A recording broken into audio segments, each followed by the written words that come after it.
Hello friends, एक बार फिर मैं आपके सामने आपका teacher Mohammad Naufal Safan from sir Naufal's academy Latifabad Hyderabad Sindh से।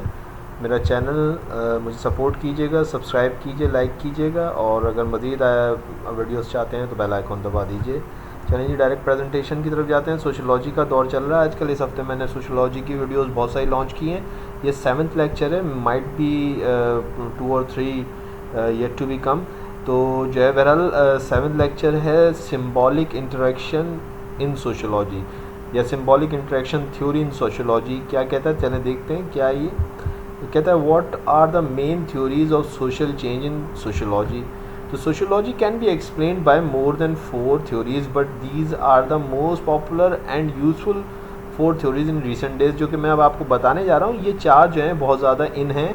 और इनको देखिए, थ्योरीज़ जो होती हैं वो चीज़ें होती हैं जो कि साइंसदान जो हैं वो अपने तजर्बात की बिना पे अख़ज़ कर लेते हैं कुछ नतीजों को, लेकिन उनको साबित नहीं कर सकते हैं। अगर वो साबित कर दें तो वो साइंस की ज़बान में लॉ बन जाता है। याद रखिएगा, लॉ और थ्योरी के अंदर डिफरेंस ये है कि थ्योरी वो होती है जो कि प्रूफ कभी भी नहीं हो सकती है, लेकिन वो काम कर रही होती है। और इसी तरीके से कुछ लॉज होते हैं जो कि प्रूफ हो जाते हैं तो वो लॉ बन जाते हैं साइंस की ज़बान में। इसके हवाले से मैं अलग से जो है कोई वीडियो बना दूंगा। बहरहाल इस वक्त ये थ्योरीज़ देख लेते हैं। एवोल्यूशनरी थ्योरी है number 1, symbolic interaction theory sociology के अंदर। तीसरी है स्ट्रक्चरल फंक्शनलिज्म थ्योरी और फंक्शनलिज्म। और चौथी है कॉन्फ्लिक्ट थ्योरीज़। आज जो है वो हम देखेंगे सिम्बॉलिक इंटरेक्शन थ्योरी को। तो चलें बिना टाइम ज़ाया किए आगे बढ़ते हैं। Symbolic interaction theory in sociology. देखिए, German sociologist Max Weber also worked on symbolic interactionism.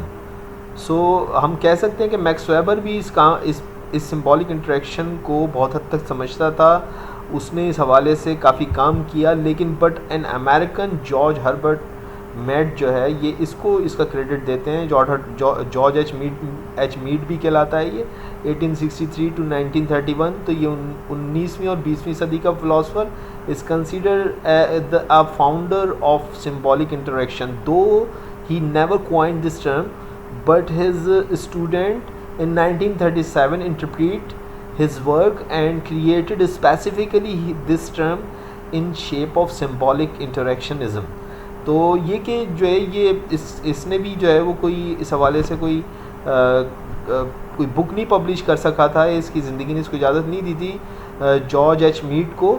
लेकिन ये कि इसका जो आने वाले दिनों में इसका जो लायक शागिर्द था उसने जो है फिर इसका जो है वो यानी कि किताब के अंदर ज़िक्र किया और सिम्बॉलिक इंटरेक्शनिज़म जो है वो 1937 में इसके स्टूडेंट ने जो है वो इसको इस कॉन्सेप्ट को दिया, सिम्बॉलिक इंटरेक्शनिज़म। बहरहाल जॉर्ज एच मीड को जो है उसका क्रेडिट जाता है।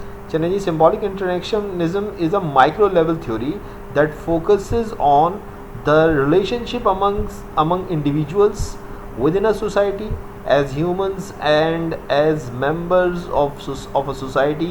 One learn to understand through our interaction with symbols, including the letters of our language that make up words.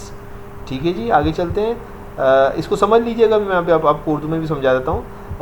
Symbolic इंटरेक्शनिज़म दरअसल आप जो ज़बान इस्तेमाल करते हैं और जो इशारे इस्तेमाल करते हैं उन पर मबनी होता है। यानी कि हर चीज़ जो सोसाइटी में है वो पार्ट है सिंबल का। सिंबल क्या है? सिंबल को उर्दू में अलामत या इशारा भी कहते हैं ना।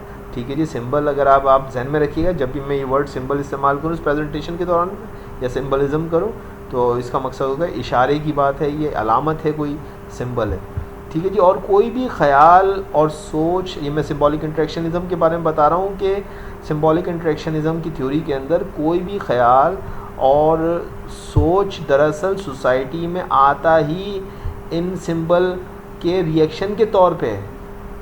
ठीक है जी, कोई भी रिएक्शन होता है वो इन सिंबल्स के आने की ही, मौजूदगी की ही रोशनी में उसका रिएक्शन होता है। दरअसल सोसाइटी ने पहले ही से हर शय के लिए कोई पैरामीटर्स या सिंबल अटैच कर दिया है जो उसे रिप्रेजेंट करता है। सोसाइटी में हर चीज़ के एक्शन के लिए, हर इमोशन के इजहार के लिए कुछ पैरामीटर्स जो हैं वो डिज़ाइन हो गए हैं जो कि ये तय करते हैं कि सोसाइटी इस वक्त क्या रिफ्लेक्ट करना चाहती है, क्या बताना चाहती है। इसकी मिसाल ले लेते हैं। Around the world like is shown by the symbol of thumbs up. ठीक है जी, ये आप जानते हैं कि थम्स अप जो होता है ऊपर की तरफ अंगूठा करके, ये बेसिकली लाइक को शो करता है। It is the symbol of if you are liking something, so you basically show thumbs up, but in Russia it is an insulting symbol। अगर वहाँ पे आपने रशिया के अंदर ये अंगूठा दिखाया तो वो बुरा मान जाएंगे। ठीक है जी, तो डिफरेंट सोसाइटीज़ ने पैरामीटर्स डिफरेंट जो हैं वो अटैच कर रखे हैं। ठीक है जी, सोसाइटी सिंबल के मुताबिक रिएक्ट करती है। मसलन एक लड़के को सिंबल ये मिलता है कि वो छोटे बाल रखेगा तो यही सीखता है और यही छोटे बाल रखता है। आप देखें मर्द हजरात जो हैं वो अमूमन छोटे बाल रखते हैं।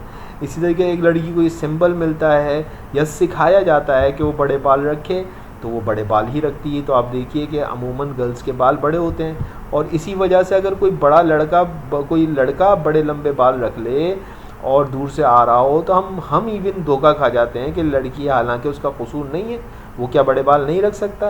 ये चीज़ जेंडर को भी लीड करती है, यानी कि बाल जो हैं वो जेंडर को रिप्रेजेंट कर रहे हैं। यहाँ पे इनडायरेक्टली ये जेंडर बना रहे हैं, हालांकि ऐसा होना नहीं चाहिए। तो ये देखिए आपके जो है वो अब आप समझ रहे हैं कि सिंबॉलिक इंटरेक्शनिज़म की थ्योरी जो है वो किस तरीक़े से चीज़ों को फॉर्मेशन दे रही है। मैं एक और मिसाल लेते हैं। अगर कोई लड़की छोटे बाल रखे तो आमतौर पर पहली नज़र में यही धोखा होता है कि ये लड़का है, और हम ही लोग इस तरह की बातें करते हैं, ज़रा देखो इस लड़की का दिमाग ख़राब हो गया है, छोटे छोटे बाल करा लिए पगली। लेकिन जो है वो बहुत सारी लड़कियां छोटे बाल रखना चाहती हैं। आज का दौर है, जेंडर इक्वालिटी की बातें हो रही हैं। तो ये देखिए कि ये भी एक जो है वो रिवायत बन चुकी है। ये एक माशरा जो है वो अपनी सिंबल्स पे रिएक्ट करता है, अपने बिहेवियर को सिंबल से बताता है। सोसाइटी अपने सिंबल से, सिंबॉलिक इंटरेक्शन से जो है वो मैनिपुलेट करती है। सिंबॉलिक इंटरेक्शन से जो है वो पहचानी जाती है। सिंबॉलिक इंटरेक्शन से आप सोसाइटी के जो है वो मुख्तलिफ़ अदवार का जायज़ा ले सकते हैं। सिंबॉलिक इंटरेक्शन की ही मदद से आप इस बात का भी अंदाज़ा लगा सकते हैं कि सोसाइटी में चेंज कैसे आ रही है, सोसाइटी पहले कैसे रिएक्ट करती थी और अब कैसे रिएक्ट करती है, ये भी आप इसी से अंदाज़ा लगाते हैं। आगे चलते हैं। मसलन इंडिया, पाकिस्तान में शादी के लिए लाल कलर इस्तेमाल होता है। सबको पता है दुल्हन जो है वो लाल कलर इस्तेमाल करती है। चाइना के अंदर भी रेड कलर इस्तेमाल होता है, जबकि अमेरिका में लाल कलर ख़तरे की अलामत है। तो जनाब शादी जो है वो लाल कलर के तो इसका मतलब दुल्हन जो है वो ख़तरे की अलामत रही जो है वो मैं बहरहाल मजाक कर रहा हूँ, लेकिन जो है वो रेड कलर जो है वो ख़तरे की अलामत है किसी जगह पे, किसी सोसाइटी के अंदर। अमेरिका में शादीशुदा दुल्हन जो है वो सफ़ेद कलर ब्राइडल ड्रेस के लिए बाकायदा सिलवाती है। खूबसूरत सा उसका ड्रेस होता है, आप सब जानते हैं। एक क्रिश्चियन जो वेडिंग्स होती हैं उसके अंदर आप जानते हैं कि वाइट कलर की जो है वो ब्राइड होती है। लेकिन जो है वो आपको शायद नहीं पता हो या पता हो, जो इंडिया के अंदर सफ़ेद कलर का लिबास मैयत में सोग के तौर पर इस्तेमाल होता है। तो आप ये देखिए कि डिफरेंट सोसाइटीज़ डिफरेंट तरीके से रिएक्ट करती हैं। ठीक है जी। पाकिस्तान में आप गले मिलते हैं मगर सिर्फ मर्द से गले मिलते हैं जनाब। इसी तरह से या तो औरतें जो हैं वो गले मिलती हैं आपस में। ठीक है जी। अगर कोई गैर मर्द किसी गैर औरत को किसी भी वजह से गले लगा ले, गलती से भी गले लगा ले, भाई झगड़ा पड़ जाता है पाकिस्तान के अंदर, तो बहुत बड़ा झगड़ा पड़ जाता है। लेकिन अमेरिका में लड़की को गले लगा लेना शायद कोई इतना बड़ा इशू नहीं बनेगा। वहाँ पे कोई इतना बड़ा कोई इशू नहीं है। अगर आपको कोई रिलेशन नहीं भी है तो कोई बहुत बड़ा इशू नहीं बनेगा। हो सकता है पूछ ले, कोई वजह अब तो होनी चाहिए, लेकिन ये कि पाकिस्तान में तो आपने किसी वजह से भी गले लगा लिया तो जो है वो इशू बन जाएगा। आप करके देख लीजिए, अल्लाह ना करे। तो बहरहाल ये कि चुनाचा ये बात पता पड़ी कि सिंबॉलिक इंटरेक्शन थ्योरी दरअसल हमें ये बताती है कि सोसाइटी सिंबल की गैदरिंग या मजमूए का नाम है। सोसाइटी जो है दरअसल सिंबल्स की जो है वो गैदरिंग का नाम है, उसकी मजमूए का नाम, उनकी टोटलिटी। जब सिंबल्स जमा हो जाते हैं एक जगह पे तो सोसाइटी बन जाती है, और सोसाइटी सिंबल्स पर ही रिएक्ट करती है। और सिंबल सोसाइटियों में फ़र्क और तब्दीली का नाम है। आप इससे पता लगा सकते हैं कि 200 साल पहले सोसाइटी किस तरह से बिहेव करती थी, 400 साल पहले सोसाइटी किस तरह से बिहेव करती थी, 1000 साल पहले सोसाइटी किस तरह से किसी ख़ास इलाके में किस तरह से बिहेव करती थी और किसी ख़ास इलाके में किस तरह से बिहेव करती थी। तो ये देखें आप, सोशल चेंज का पता चल रहा है। और सोशल चेंज वो कहता है कि सिंबॉलिक इंटरेक्शन के ज़रिए से पता लगाया जा सकता है। So this is all about the concept of symbolic interaction. अब मैं एक छोटा सा और आखिर में जो है वो 6 डिफरेंट फाइंडिंग्स को लेके आया हूँ। सिंबॉलिक इंटरेक्शन क्रिएटिंग रियलिटी, ये आपको हकीकत से आशनार करती है। Symbolic interaction gives meaningful research, वो आपको जो है वो मीनिंगफुल रिसर्च के लिए जो है वो प्लेटफॉर्म देती है। सिंबॉलिक इंटरेक्शन जनरलाइज्ड अदर, तो सिंबॉलिक इंटरेक्शन दरअसल जो है वो आपको एक इमेजिनेशन पहले से दे देती है कि यही होने वाला है। यानी कि अगर शादी है तो ढोल बजेगा, ठीक है जी, यानी कि अगर जो है वो नमाज का टाइम हो गया है तो अब अजान आएगी, तो ठीक है जी। यानी कि जो है वो अगर इस तरह यानी अब आप समझ रहे हैं कि क्या होने, मैं बताना चाह रहा हूँ कि means you can imagine what is going to be happen in any situation or in any gathering। आप खुद ही अंदाज़ा लगा लेंगे कि जनरलाइज कर लेंगे कि सिंबॉलिक इंटरेक्शन आपको ये बता देता है कि क्या होने वाला है इस जगह पे, इस सोसाइटी के अंदर। अगर आप हैं तो आप किस तरीके से बिहेव करेंगे, मैयत में खड़े हैं तो किस तरह से बिहेव करेंगे, एक दावत में हैं तो किस तरह बिहेव करेंगे, किसी गाने बजाने के फंक्शन में तो किस तरह से बिहेव करेंगे, किसी ऑफिस की मीटिंग में हैं तो वहाँ पे किस तरह से बिहेव करेंगे। सोसाइटी दरअसल सिंबल्स की गैदरिंग का नाम है according to the symbolic interaction theory. इसी तरह सिंबॉलिक इंटरेक्शन नेमिंग अननेम्ड, जो चीज़ नाम नहीं रखती है, जो चीज़ शनाख्त नहीं रखती है, तो सिंबॉलिक इंटरेक्शन उसको भी नाम दे देती है, उसके लिए भी नाम मुहैया करती है।